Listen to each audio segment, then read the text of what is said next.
Hello, this is episode number 19 of the Alfology2 podcast. So hello and welcome back. This week we have a topic which I managed to flesh out, unlike last week, which was a bit of a disaster, to be honest. Wasn't a fan of last week's episode. It was pretty melancholic.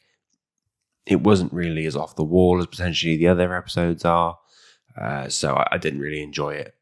I don't know if anybody else did, but it wasn't really for me in terms of what I want to get out of it or what I want it to be. But oh well, that's the advantage of having a weekly podcast, is that you can right the wrongs from the previous week. So today it's going to be pretty off the wall, but it's something I've been batting around for a while. And I didn't think I'd be able to get a whole podcast out of it, but just been sitting down and writing out some notes for this, and I reckon I've probably got enough. So, we'll dive straight into it. Before I get going, the thing I need to say is that I'm going to be talking about the realistic and extremely likely possibility that we're all going to die. So if that's the sort of thing that distresses you, potentially it might be good to switch off. From my point of view is from a point of view of like a non-religious person. So if you are religious, then the chances are I'm not going to talk about much stuff that you believe in. And what I want to talk about is the sort of like the fact that humans are biodegradable, and we don't really take enough advantage of that because we have sort of like a sentimental attachment to people and their physical form, when actually the main thing we love is most likely their consciousness, their brain, their mind, shall we say. That we love their mind, not their body. But once their mind goes, once they die, we try and like hold on to the body and have some sort of attach some significance to the body. So what I'm going to be talking about is the tragedy of our sentimental attachment to dead human flesh, which I think I will now make the title of this episode, because that sounds pretty cool. The tragedy of the sentimental attachment, or the sentimental obsession with dead human flesh. That's what we're going to be talking about. So yeah, I told you it was going to be out there. You were warned. Yeah, look, as I said, we're going from the point of view of sort of atheist, non-religious people. So they or we believe that when you die, you are dead. So there's no real significance to the body. There's nothing any God wants to do with it. And actually, in most sort of Western religions, I don't think the body's that significant, is it? I mean, I don't really know. But I don't think it really matters if you are religious. But the point is that when you're dead, there is not sort of anybody living in there anymore. It's just a lump of meat. So you might as well put yourself to good use if you're dead. Do you know what I mean? Because at the moment, most bodies are put to no use whatsoever. We just chuck them in a very specific plot of land or burn them for no reason, and then we set up a little shrine to them, which you can go and visit, but realistically you never do, and that takes up space, and that doesn't help anybody. It might help some people emotionally, but in a more and more challenging world, we need all the help we can get, and our bodies are a good way of helping ourselves out. So here's my idea for that. Look, humans are biodegradable, which is great. Biodegradable stuff is the future. We do break down when we die. We rot away. Our flesh rots away and disappears and is eaten by bugs or other animals or bacteria. It falls off. It wastes away because obviously you're not having any food intake to keep it going. Your body's not trying to replenish it. There's no proteins being added, so it breaks down. But humans being biodegradable is not a bad thing. So here's my idea that we start composting people once they're dead. So have like a compost heap.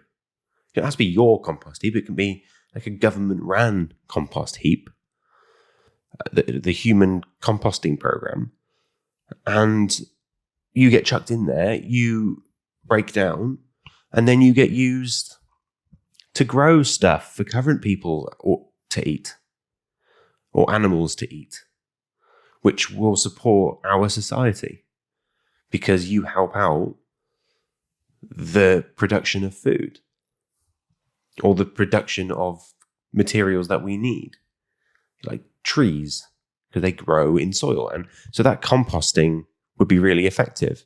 And realistically, it's not much different to what goes on now. You're chucked in the ground now anyway. You might as well be chucked somewhere where you can be used later on once you've broken down. I don't understand why we aren't composted. So yeah, people should be composted. I don't think that there's really much argument against it because we're composted anyway. It's just a different type of composting. It can be run by the government, and like I don't see an argument against it really, other than like these ridiculous sentimental ones. It's time to stop being sentimental. Yeah, it's just a lump of meat. It's no different to a steak. You might be vegan or something and care about the steak, but you only care about the steak because it once was an alive cow. You care about the fact that that cow has died. Same with people. You care about the fact that they've died. That's fair enough. But the lump of meat that they are has no significance to that at all. So compost them. Help feed new life. And on that, using the word feed, on that, could we use people or dead people as animal food? So food for livestock or fish.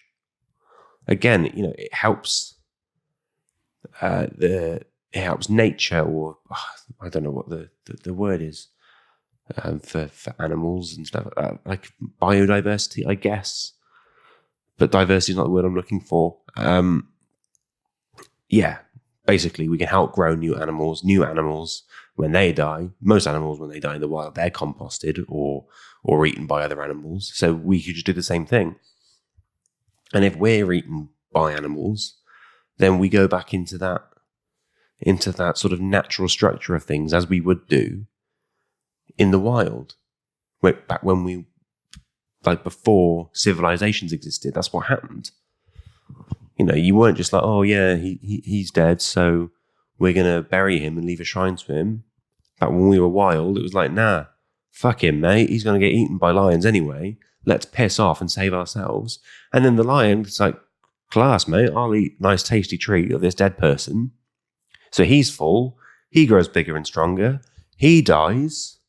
And then there's like a vulture flying above. It's like, oh, class, there's a dead lion. And it all goes into the ecosystem. I think that might be the word I was looking for earlier. It helps ecosystems, like have strong ecosystems. So yeah, we could turn people into animal food, or if we're being really extreme, people food. We could eat dead people. If we all agree to it, it's not weird. It's only weird because some people don't agree to being eaten, and we're not killing people specifically to eat them. I guess they'd have to be quite fresh, wouldn't they? You don't want to eat someone who's been dead for 6 weeks at the bottom of a river. Yeah, that'd be horrible. Someone who's just died, go down to the morgue every morning and pick out your people steaks. Okay, so now I'm saying this one. It was all right written down on the paper, all controversial about being people food, but now I'm saying it sounds a bit wrong. Maybe you'd have to consent to it. So like you have like a donor card where you tick the box saying, yeah, I'm okay for cannibals to eat me if I die, which actually ties into a number of ideas for this podcast, actually. So maybe the people food thing might be a bit extreme, and therefore you'd have to opt in as the subject of it. You'd have to say, yeah, I want to be eaten. Or I don't care if I am eaten, so yeah, crack on. And look, again, for the same reasons, that would help more. Like, that would feed a person for a day, or more than a day. You probably feed one person for a couple of weeks off one human body. So again, that's a good thing. Better than the alternative of just chucking them in the ground or burning them. You're not helping anybody by doing that. On the same topic is or similar topic, I guess. Like maybe we should force people to donate their organs. So at the moment, people are chucked in the ground or cremated with everything still intact and inside them. And that doesn't really help anybody. If we're going to continue to do that, maybe we should strip everybody of all their organs and give them to either research or cannibals or what are the other ones that you can... or for transplants. I don't know why that's not it's mandatory, but then so you're forced to do it, but I guess you can opt out if you really, really don't want to. I think that's the same in a lot of places. Donating your organs is a no-brainer, really. It will help in some way, and if it doesn't, well, you're dead. It doesn't matter anyway, does it? So, the body's a waste of space. So, I guess we could compost them if they really can find a use for it. So, yeah, you should donate your organs. But that's a bit of a side point. I guess maybe talking about opting out and options, you could choose what happens to your body after you die. Which I know you to a big extent you can at the moment, but say there's like sort of like mandatory composting or mandatory reuse of your dead body, then you could choose how it's reused. So do you donate it to science? Are you composted? Are you fed to animals? What do you want? And that's quite a sort of liberal way of looking at it. It's like, okay, you have to use your body, but we'll let you choose how. So I reckon that would work. In terms of reusing bodies, it would help the environment because obviously you need to make less animal food, and animal food is a big problem because we have animals take up a lot of space as it is. That damages the environment, but then you have to grow stuff to feed those animals, which takes up even more space, which damages the environment even more. If you were feeding them dead bodies, it would ease the pressure on that. And also composting helps plants and biodiversity generally because it increases the quality of soil, which makes things grow, which helps bees, and bees help other things that grow, and animals eat stuff that grows. And then animals eat those animals. So you've got biodiversity, good, strong ecosystems from people being composted. So environmentally, it's a good decision. And look, even not environmentally, even like spiritually, it's pretty funky to be like one with nature, isn't it? Like when you die, you get to become one with nature by being composted. You get to really know that you're being put back into the system. I take some comfort from that. I don't want to just be like, oh, well, I'm dead in the ground in a coffin. Oh, this is really shit. I don't want to be found in like thousands of years' time perfectly preserved. They'd be like, what the fuck is this guy with the absolutely enormous knob doing here? Sorry, couldn't help that. That was terrible. Well, I might even cut that out. If I haven't cut that out, then I was feeling brave when I did the editing. But yeah, I don't want to be found in that perfect condition. I want to be, fed to chickens or something.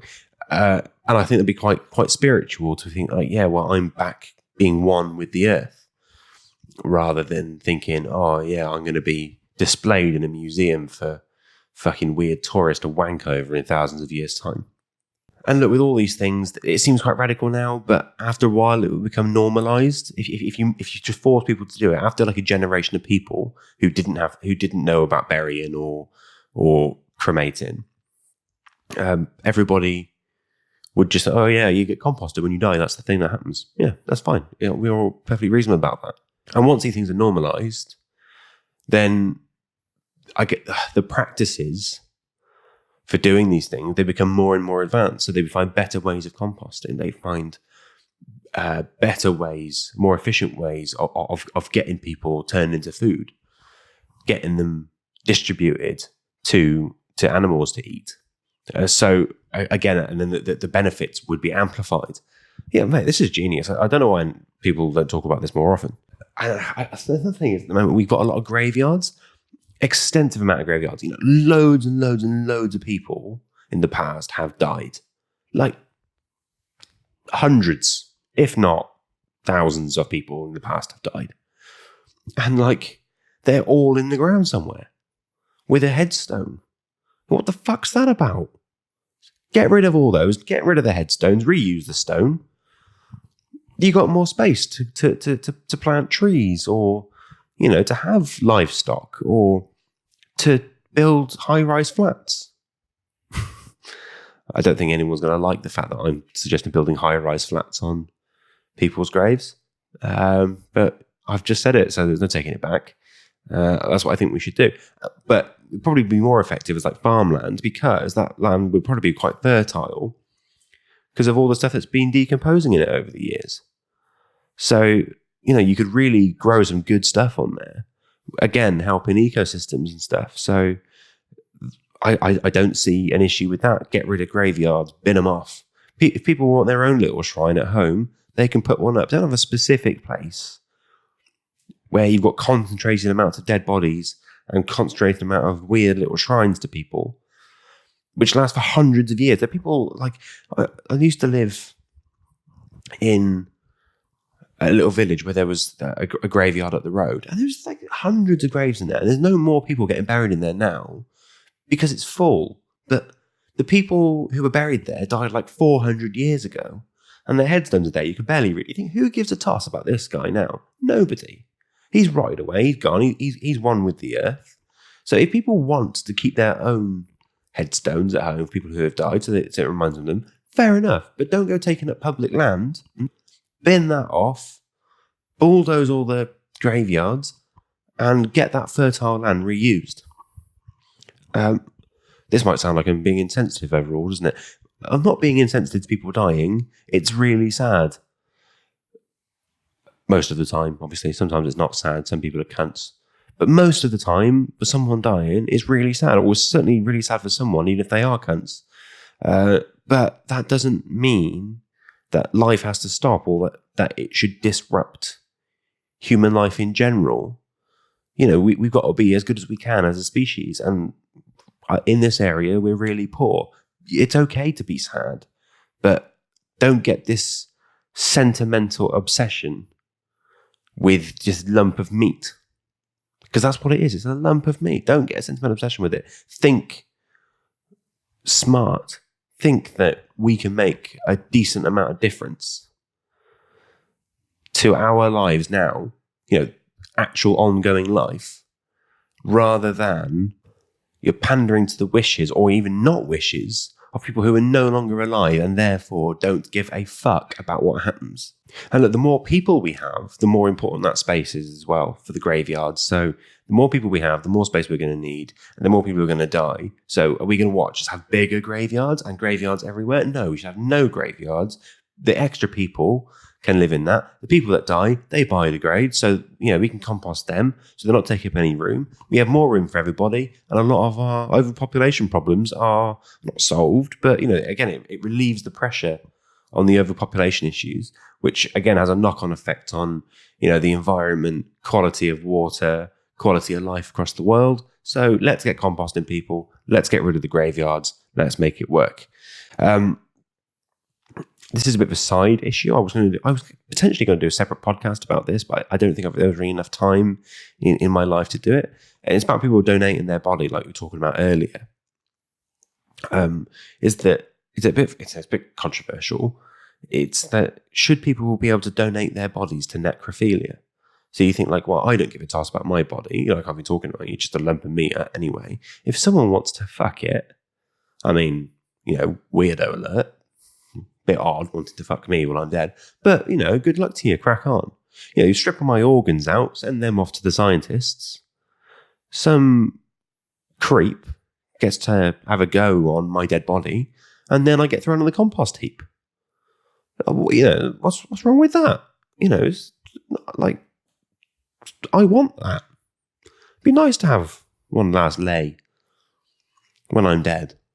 I take pleasure in giving pleasure to other people, and if I could do that from beyond the grave, then that would be fine. If people are donating their body, and the problem is with necrophilia is that necrophiliacs tend to end up being murderers. I don't know if they're murderers to begin with, and they actually but if you just like having sex with dead people, and there's a very basic level of necrophilia, then and there are people who are willing to sign up to being boned once they're dead, then those two people are two groups that could slot together very easily without it needing to be for or against the law to for the betterment of society. The only problem is a lot of necrophiliacs like to kill people, and it's more about the act of killing someone and then fucking them, which is what that's what they get off on. And obviously killing someone is not okay.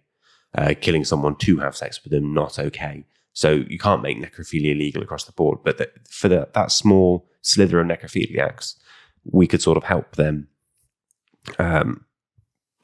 make sure they wear protection, make sure all the precautions are taken. If they just like dead people, let's do them a favor, Let's all get on. And that would sort of enable them to fit into society a bit more easily. They wouldn't be repressing who they are. So I think that's a pretty solid idea.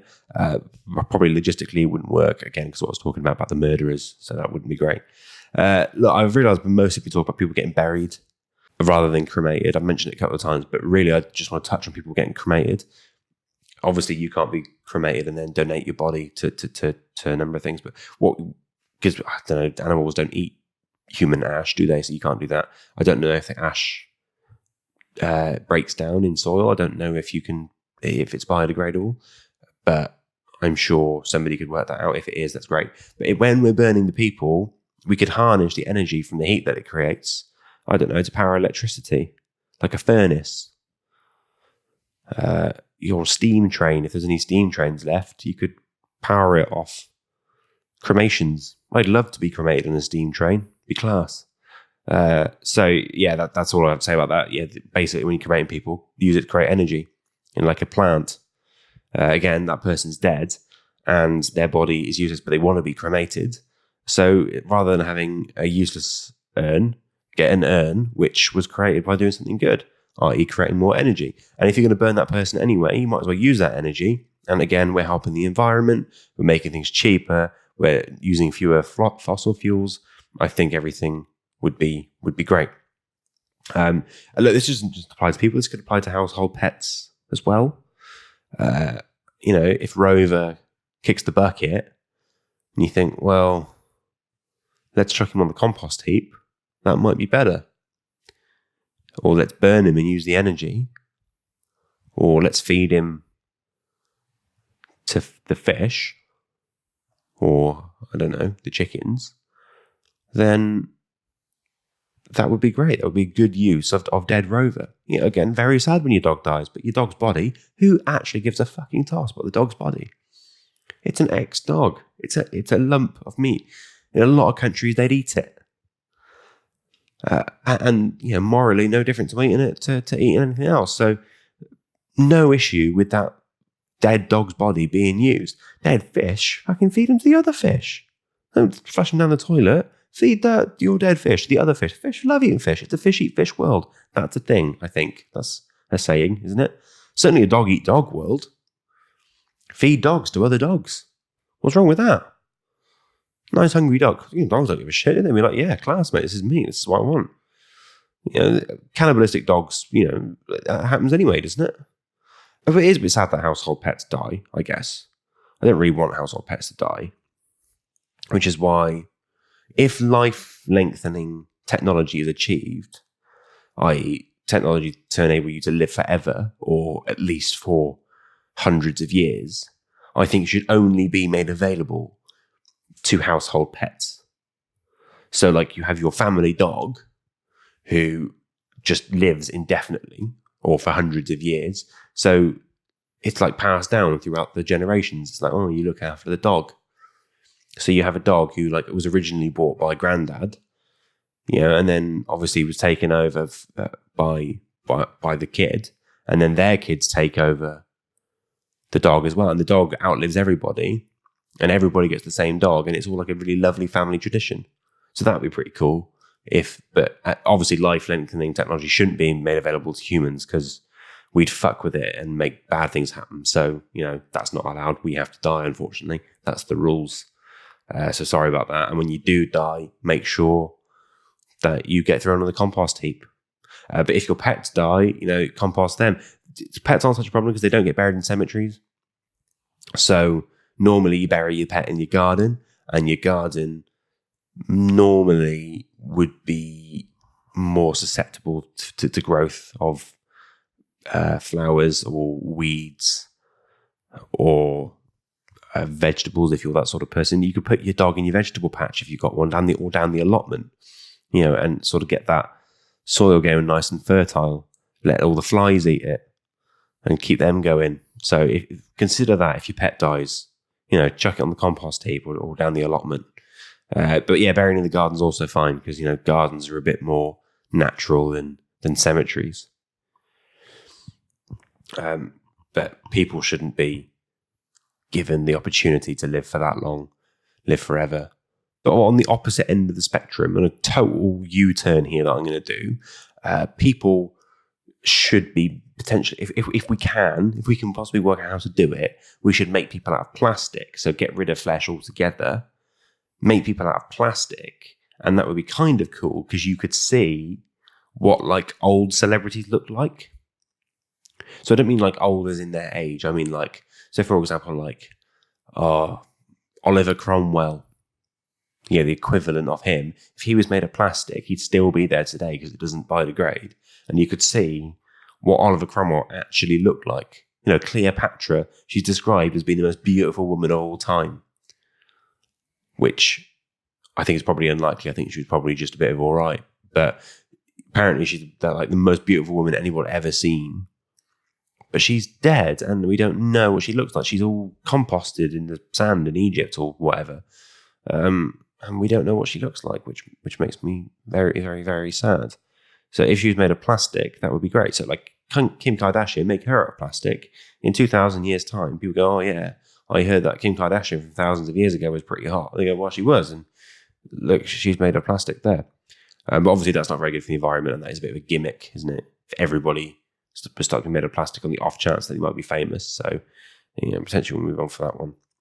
Just to sum up, really, just a couple more bits of thing I want to bat around. This idea of composting people and making sure that bodies are reused, it won't affect funerals too much. You can still have a funeral. You can still have an open casket. There's no time limit on when you have to start to do this. You can have your body. You can look at it. You can pay your respects. You still have funerals. You can still respect the life of that person. It's just, you just have to reuse their body. So I don't think it will affect funerals too much.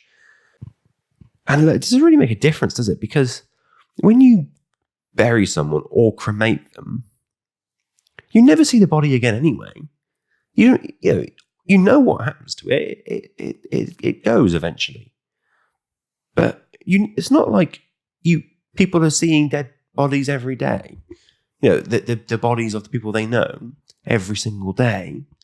You see it once, potentially, maybe twice. You might find it, be the person who finds the dead body, and you might see it in an open casket. You never see it again after that. You've got photographs for that of them when they were alive. So I don't really get why people would be annoyed at this idea, because you don't see the body again anyway. So that's my fucking weird podcast for this week. I hope you agree, because the more I've thought about it, the better an idea it seems to me. That, we should help our environment, help our ecosystems, get rid of our stupid attachment to lumps of dead flesh, and generally work towards being a more sort of death-positive society. Use death to our advantage. When life gives you lemons, make lemonade. When death gives you lemons, make lemonade. That's a good saying. That'll be the slogan of my campaign to change it, rather than the tragedy of the sentimental obsession with dead human flesh. So that's it, really. If this podcast was too weird for you, then do tune in next week, because that's going to be fucking weird as well. The whole thing's weird.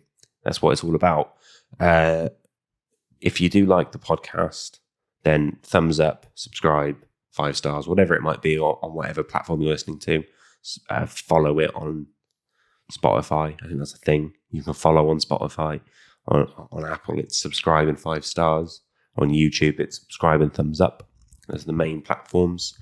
Or you can follow on social media. We're on Facebook, Twitter, and Instagram at Alfology2 podcast. If you search for those things, you'll likely find it.